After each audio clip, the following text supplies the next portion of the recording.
the largest moving man-made object on the planet.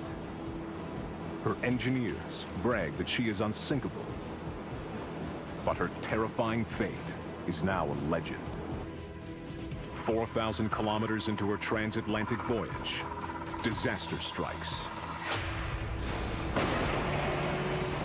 The ship plows into an iceberg. In just 2.5 hours, RMS Titanic is on the bottom of the Atlantic. The Titanic is the victim of the ultimate unexpected accident. More than 1,500 passengers are killed. Many dragged through the icy depths of the ocean. But over a century later, we still don't know exactly what happened that night.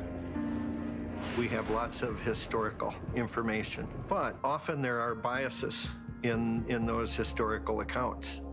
Even the eyewitnesses of the sinking of Titanic had many different perceptions of how that sinking took place. So the best way to unravel some of those questions is to use science. For 75 years, the Titanic is lost, until 1985.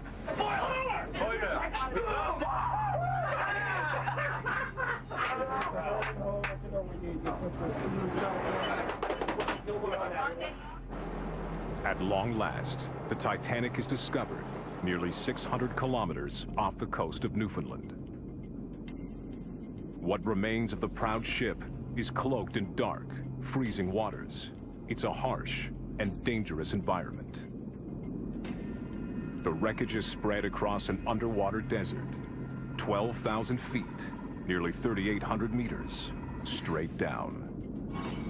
That's nearly 7 CN towers stacked on top of each other.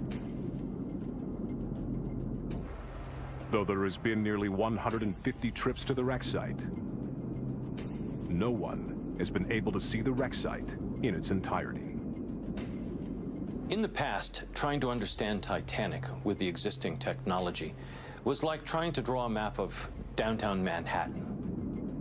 From the height of a 10-story building, in a vehicle that has the windows fogged up, it's pitch black, and you're trying to look at it through a flashlight. Challenging, to say the least. There are lingering mysteries on how Titanic sank. How much damage did the iceberg cause? When did the ship break apart? How does she exactly lie in the seabed? Is there a way to peer down into this hostile world and examine the wreckage like a crash scene investigator? The answer is yes. But only due to the results of an ambitious expedition in 2010 called the Titanic Mapping Project.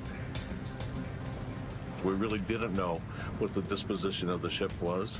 We really didn't know what was actually there, where it was, and what shape it was in.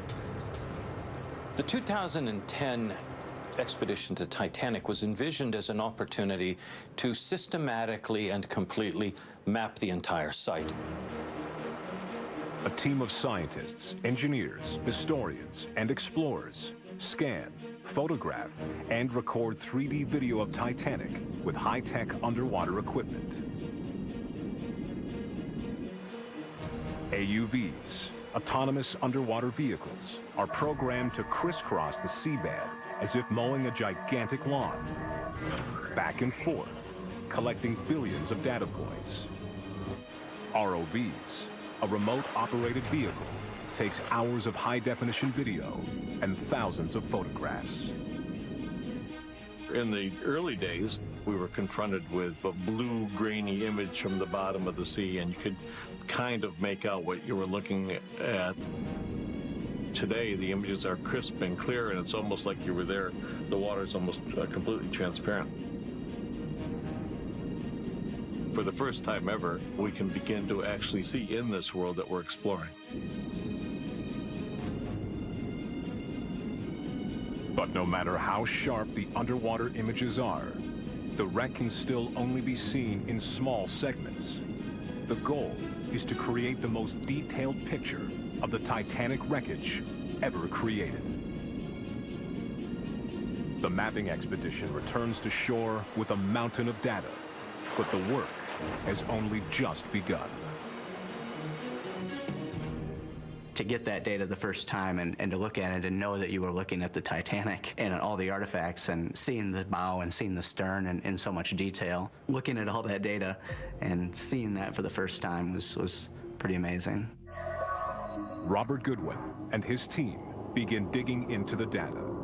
Experts stitch together high-resolution sonar images of the entire wreck site.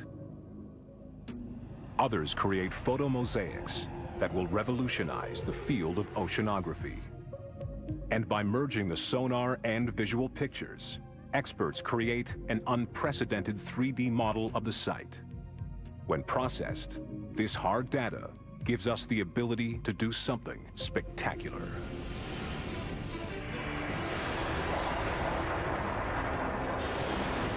We can now virtually peel back the sea, strip away the waters of the Atlantic,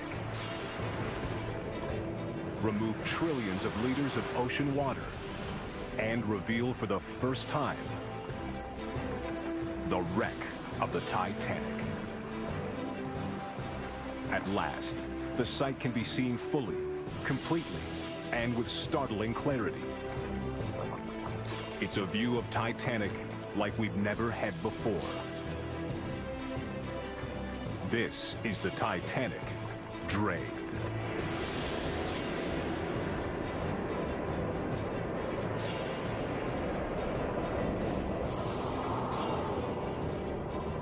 It's almost like the fog has been cleared away. They can now start to see through the water, through the murkiness of the deep sea and the darkness, the perpetual darkness. We've cleared that away. The idea of draining the Titanic presents the site in a whole different light. It's not impenetrable. It's right there in front of us to explore. With the Titanic drained, investigators now have an overview of the entire site and its boundaries. The total area is over 1.5 square kilometers, the size of 185 football fields. Immediately, the biggest sections of the ship leap out. The site of RMS Titanic can be described pretty basically as two large features. The bow section and the stern section, which are about a mile apart, and then numerous debris fields. In all, there are 5 debris fields, each scattered with fragments of the ship and objects that tumbled out as she sank. Titanic experts are now drilling down into the data, trying to solve long-standing mysteries about what happened. They're beginning with the biggest piece of all, the bow.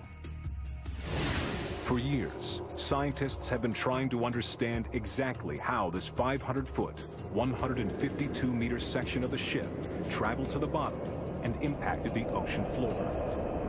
Our 3D model shows the bow standing tall and proud.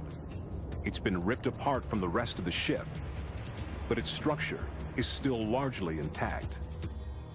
Titanic represented a far more intact time capsule than any of us had ever imagined. As experts scrutinize the bow in the expedition video, they spot a fascinating clue. All around the front of the ship, the seabed sediments are strangely discolored.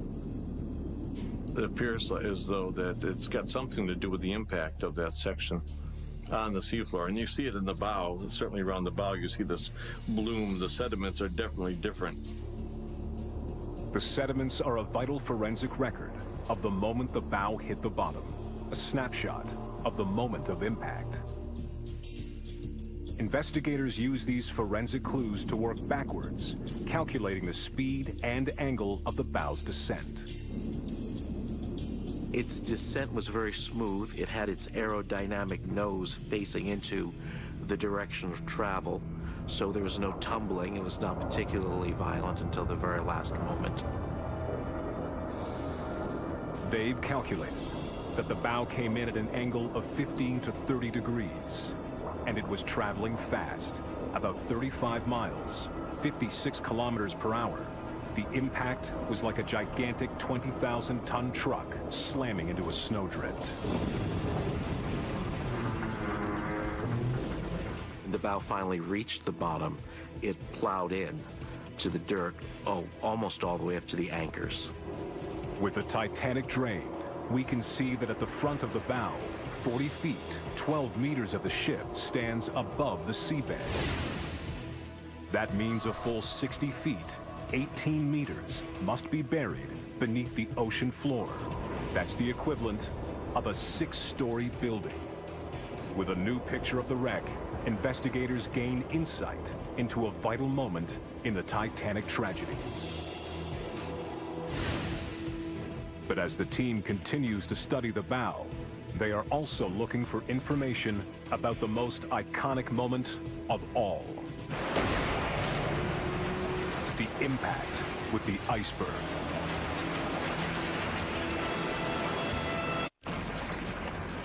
We've drained the Titanic. For the first time, we can see the wreck in its entirety, in unprecedented detail. The stunning vistas unleashed by the new model bring the Titanic back to life. With the waters stripped away, her story is laid out in plain sight. People think science is above emotion. You know, when you're looking at the boat deck where you know so many people said goodbye to one another, lovers and family members said goodbye, these are important points on that ship. Like the mast of the Crow's Nest, where lookout Frederick Fleet first spotted the oncoming iceberg. The bridge, where Captain Smith shouted his final orders. These portholes, where Titanic crew and passengers witnessed the disaster worsen. And the decks, where loved ones said last goodbyes. With the ocean waters removed, the ship's bow gleams in the bright daylight for the first time in over 100 years. Despite the violence of the sinking and all that time on the bottom, what's inside that bow in particular is still a ghostly sense of the ship that was. With Titanic drained, it's crystal clear. The ship is frozen in time. And now, investigators can examine the most iconic mystery of all: the iceberg impact.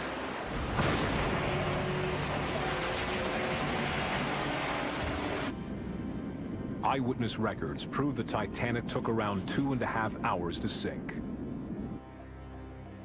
The official 1912 accident report states that the iceberg tore a gigantic 300-foot gash in the ship's right-hand side, ripping open over 1/3 of her entire hull. But does a massive hole like this exist? Oceanic explorer P.H. Nargeolet has made 30 trips, 12,000 feet, nearly 3,800 meters down to the Titanic. But he's never seen the 300-foot hole.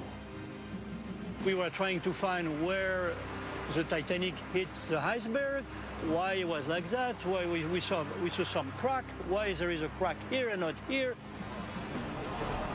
Investigators turn to the ultra-high resolution photo mosaics of the bow wreckage to see what new evidence there might be.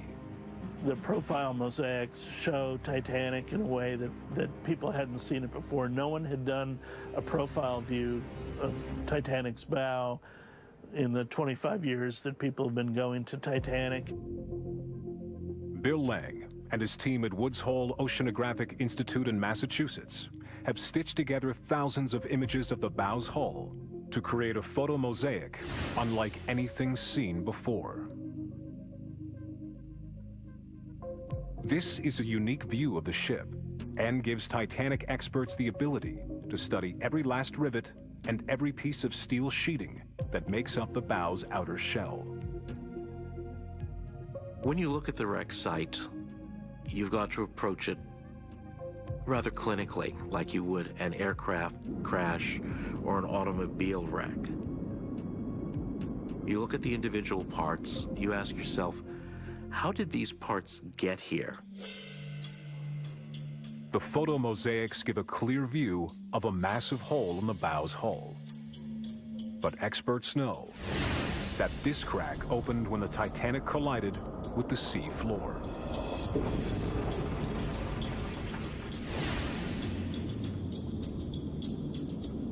Even with these pin-sharp images, they find no sign of anything approaching a 300-foot tear. When they scan the bow closer, they find another clue. Right above the sediment line, there's a row of plates in the bow where it seems like you can just see empty rivet holes. This is the evidence they've been searching for years to find. But surprisingly, it's not what they expected. The actual iceberg damage appears to be confined to maybe a 30-foot length of the bow. It wasn't like a gash, and it wasn't tens of small gashes. They estimate the size of gaps and puncture holes in the hull add up to just 11 square feet, 1 square meter.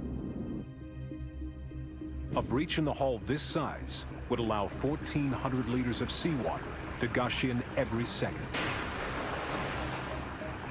And when they analyze how quickly this would have sunk the Titanic, it turns out to be 2.5 hours, exactly the time the Titanic actually took to sink.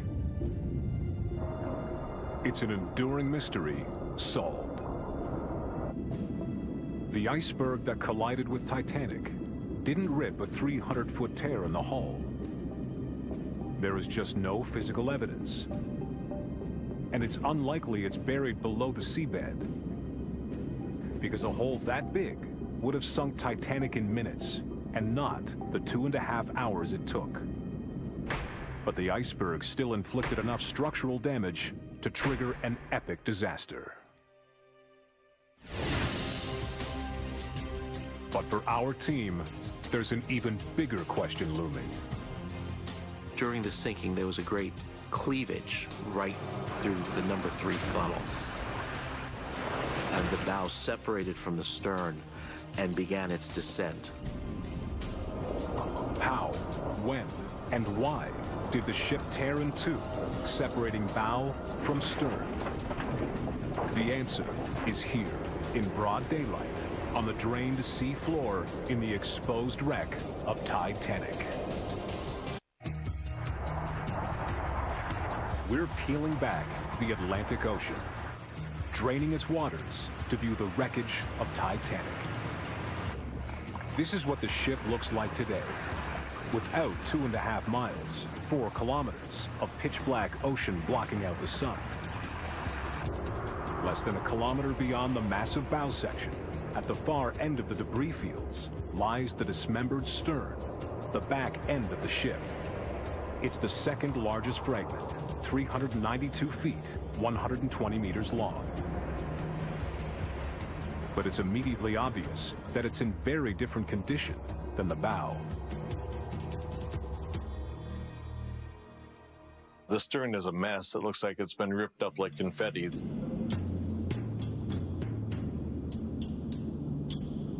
The stern today is pure chaos. Some of the stern's huge metal components are still intact, like the 40-foot, 12-meter-high engines, each the size of a house. But our highly detailed model also shows decks collapsing as if crushed together. Heavy steel beams are twisted and torn like straws. It's hard to figure out what you're looking at. To me, it almost looks like a giant piece of metal sitting on the seafloor, but tough to make it out as a piece of a ship. Why is it in such bad condition? Investigators have long struggled to explain this. The stern section has its problems in interpretation because it's so completely broken up. But within the model, there is a vital clue, something that could unlock its violent story.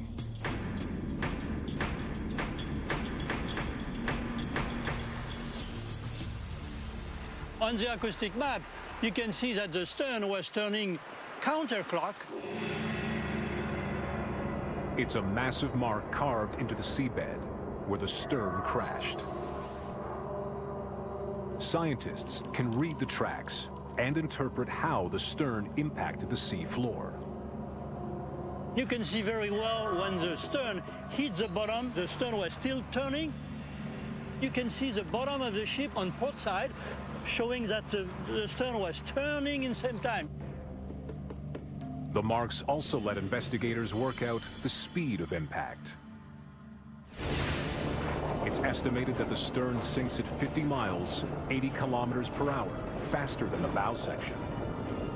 Massive drag forces pull on the structure of the stern as it spins through its descent, while the bow is hydrodynamic in shape, cutting cleanly through the water. The stern section spirals chaotically.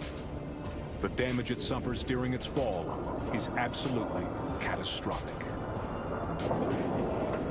If you have a plane that's damaged in flight, the air will get under the skin of the plane and rip pieces off.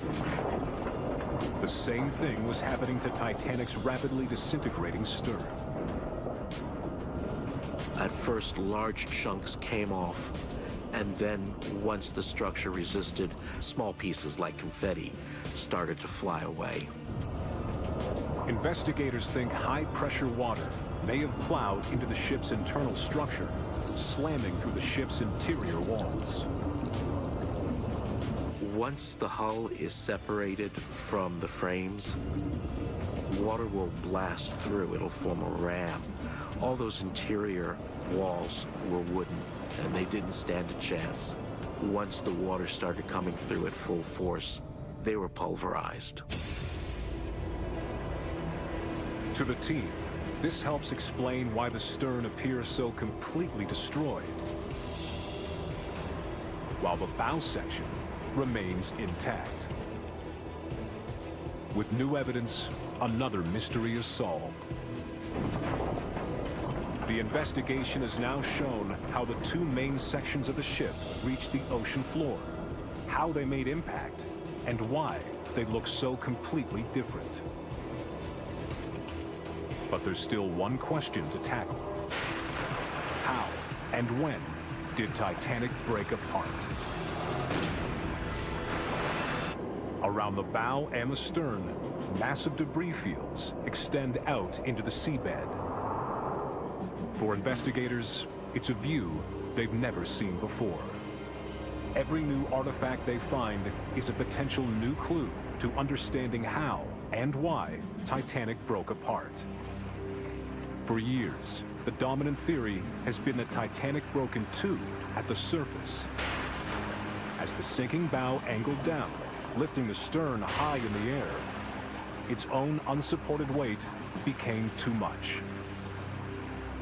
The ship's midsection is crushed under the pressure, and the bow and the stern tear apart. With the ocean now drained away, new clues are emerging that could undermine that theory. By looking at the way debris spilled from the ship, the team hopes to get an exact picture of how and where it tore apart.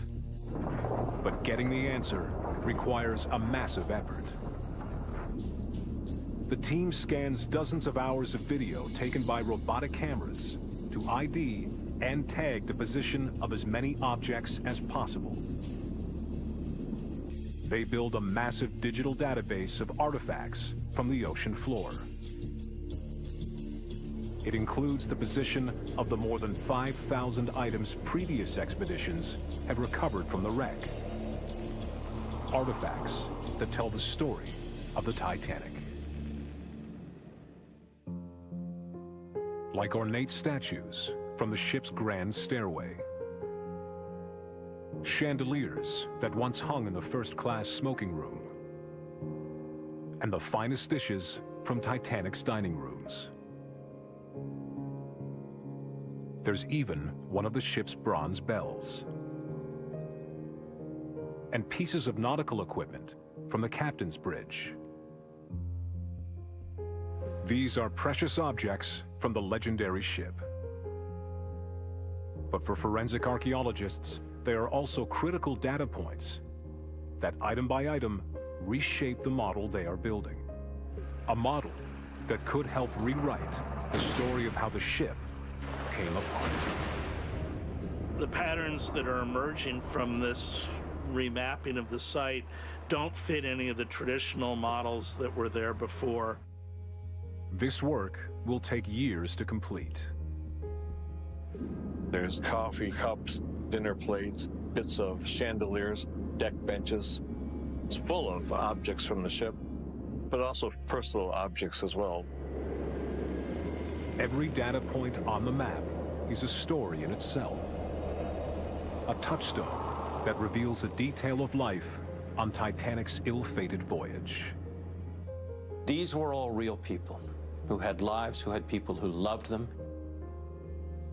families who were impacted by what happened on that night. Delicate jewelry,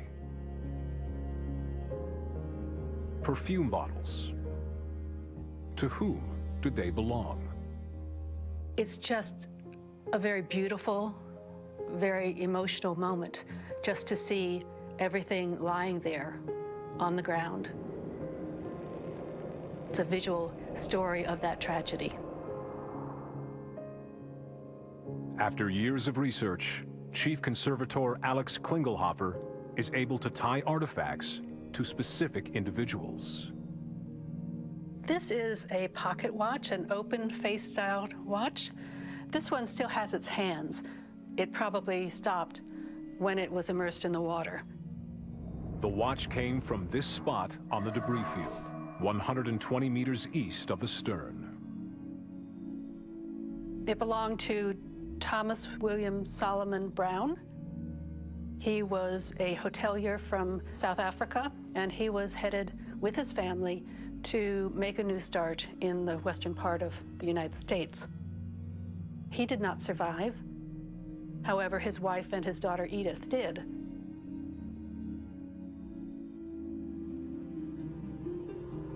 Other passengers even left behind written traces of their lives, still legible after a century in the water.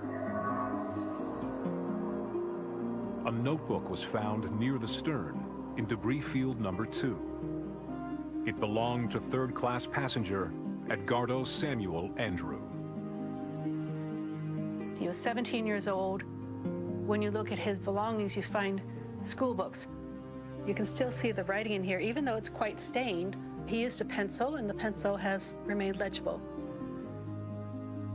Here, on this page, he's writing his name, I guess practicing writing his name in the correct way. You begin to see just this young boy going third class by himself to America. Hundreds of Titanic passengers are rescued from the sea. Alex searches for evidence that Edgardo may have been one of them. Unfortunately, Edgardo did not survive the voyage. That's why this is perhaps such a heart-rending object, because it's his last notations.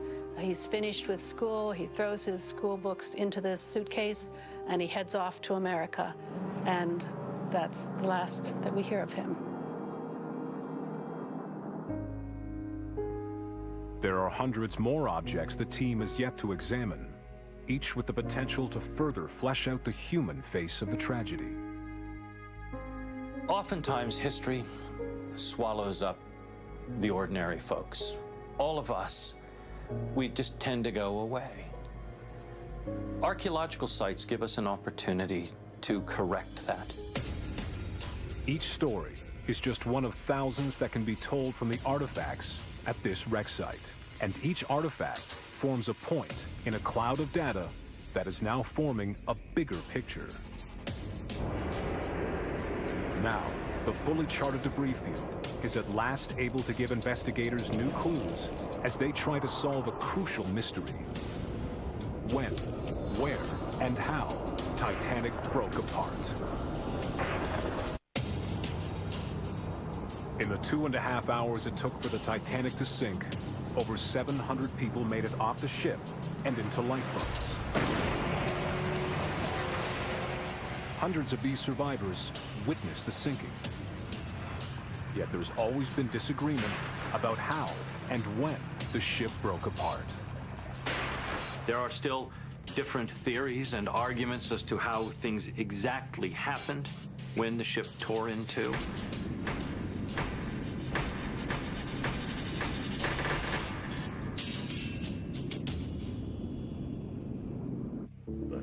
Now, some investigators think the new data can prove once and for all what really happened.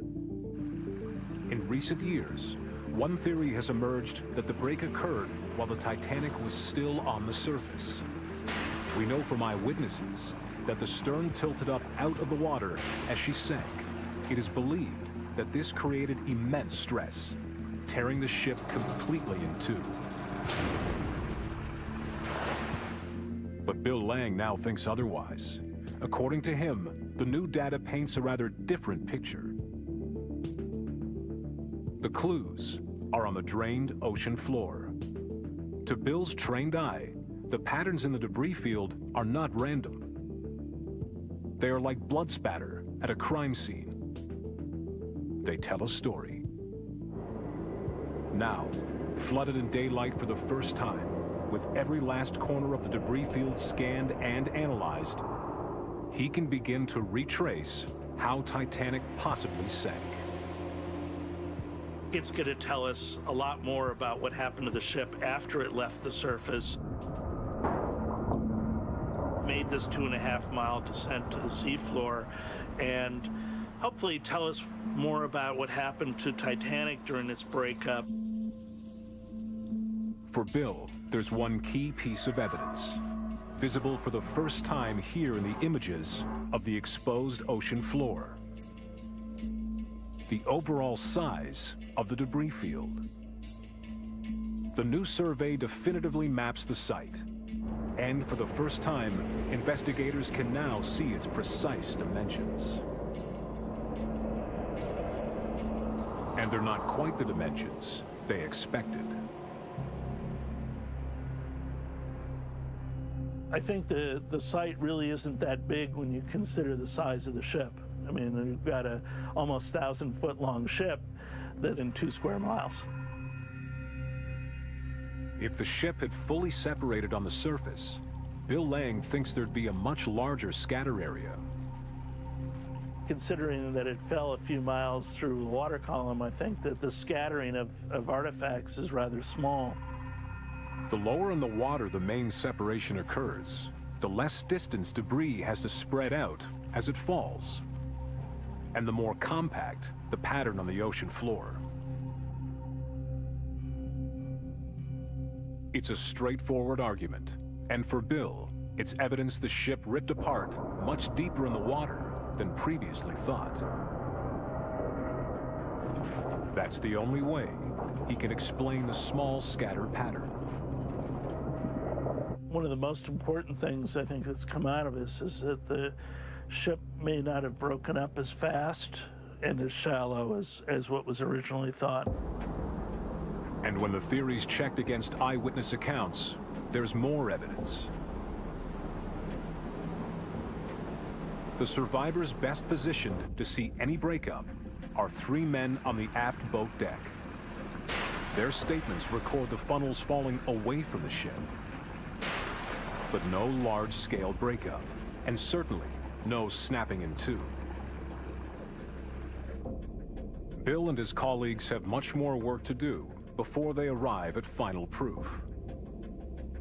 But in their view, there's no other way to explain the small seafloor scatter pattern.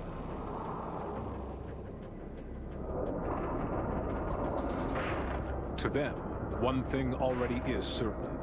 The Titanic did not break in two on the surface, but further down in the water column.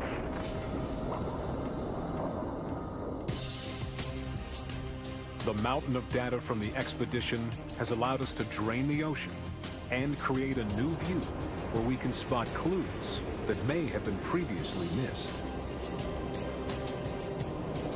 All the events of the disaster left traces on the wreckage or in the seabed for us to see. Clues that are bringing the final mysteries of Titanic into focus. But while investigators now have a sharper understanding of the history of the wreck, there's one key mystery they hope to unravel. What will happen to the wreck of Titanic in the future? This is the exposed Titanic as she looks today. After a century of decay, 12,000 feet, nearly 3,800 meters down in the deep waters of the Atlantic. In the 30 years since she was found, no one's been able to see her quite like this. As Titanic investigators study the model, expedition data and video, it's becoming ever clearer that month by month, year by year, the ship is disappearing. And it's happening faster than some expected. P.H. Nargeolet has been going to the wreck for 3 decades. And he's seen a big change over time. The distance between the A deck and the B deck was easily 10 feet, now is 5-6 feet. And step by step, the deterioration is going close to the bridge. Soon, all the decks will collapse on each other, and everything inside will be lost forever. Investigators want to know why it's happening so fast. At these depths, there's very little oxygen in the water, so metal should rust extremely slowly. Yet on the expedition footage, they can clearly see the ship caked in strange formations that certainly look like some kind of rust.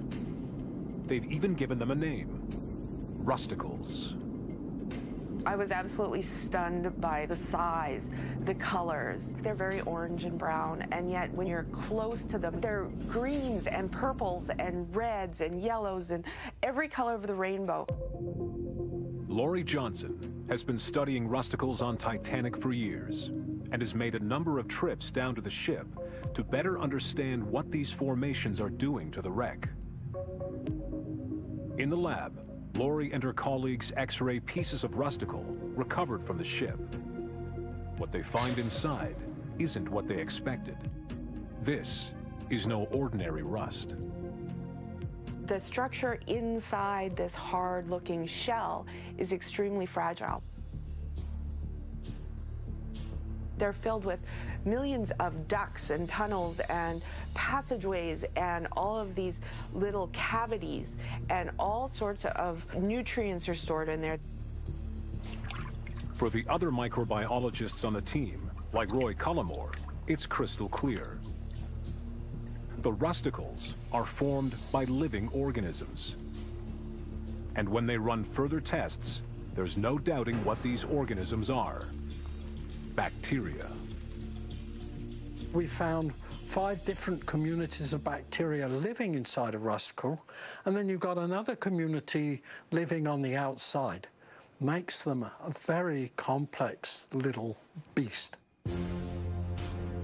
They figure out that some of these little beasts are anaerobic bacteria, life forms that don't need oxygen to survive. Instead, for their energy supply, they extract iron and minerals from the wreck.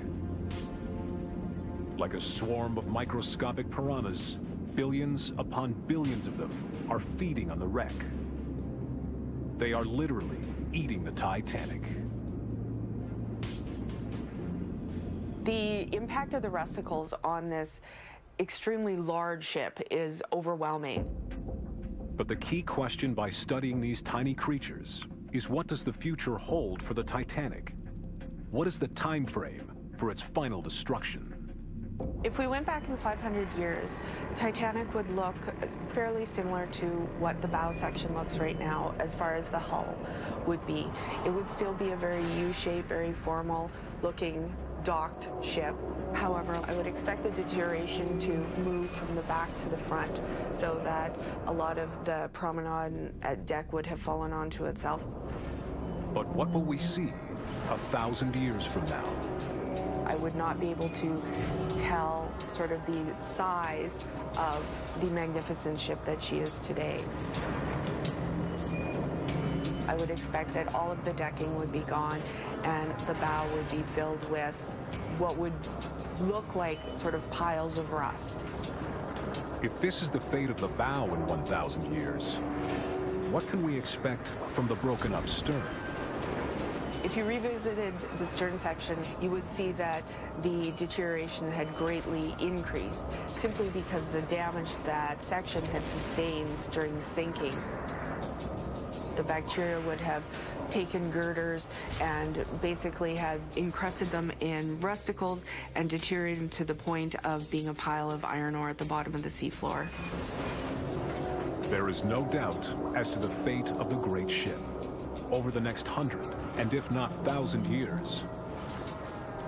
It will erode and disappear into the seabed. And at the heart of its destruction is a small microscopic organism feeding on the once mighty unsinkable ship. But long before this happens, the Titanic's custodians have to make some tough decisions. What do we do? Do we stand by and allow the bow section to collapse upon itself? Or in the future, do we actually design some projects for recovery of certain types of artifacts from the bow section? But any suggestion of bringing up more artifacts is controversial. For some descendants of those who lost their lives, this is a gravesite and should be left alone. Initially, Dave Gallo agreed, but since the objects have been put on display, he's less sure. We went to see the Titanic exhibit and realized then what a powerful storytelling method it was to have some of those artifacts with you so that you could show someone. For me, the artifacts are the historical memory of the ship. We can leave everything on the bottom of the ocean forever and it will be lost. However badly the Titanic deteriorates, one thing's for certain. Thanks to the new science, the ship now will never be lost. The edge of the site's been defined for the first time, so its archaeology can be protected. Every millimeter of the wreck inside the perimeter has been scanned and analyzed. Every known artifact logged, mapped, and captured in this digital world that will never erode. Frozen in time, we can see and study the wreck like never before. In broad daylight, explorers now and in the future can continue their investigation. Here, on the drained ocean floor, where the Titanic rests.